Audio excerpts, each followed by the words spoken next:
Cash नाहीये मग phone पे करा असंच बोललं जात आहे. UPI मुळे आज पैशांची देवाणघेवाण सहज झाली आहे, पण जशी सोय वाढली आहे तशी फसवणुकीची शक्यता देखील आहे. त्यामुळे UPI वापरताना काही गोष्टी लक्षात ठेवणं आवश्यक आहे. पहिली म्हणजे कोणत्याही लिंकवर क्लिक करू नका.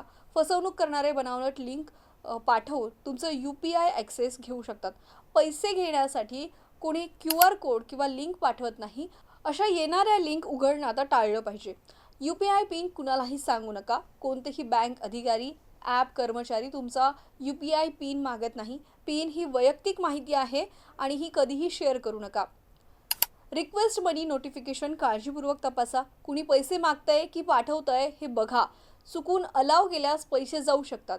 अनोळखी व्यक्तीकडून आलेल्या रिक्वेस्टला लगेच स्वीकारू नका. केवळ अधिकृत ॲप्स वापरा.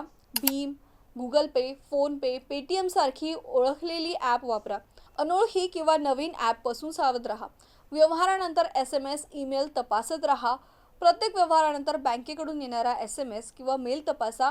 अधिक पैसे कापले गेले की नाही याची नोंद राहिली आहे की नाही हे वेळेवर कळू शकतं. UPI वापरणं सोपं आहे, पण सतर्क राहणंही तेवढंच गरजेचं आहे. माहिती कशी वाटली आम्हाला कमेंट करून नक्की कळवा आणि पाहत रहा MCN न्यूज.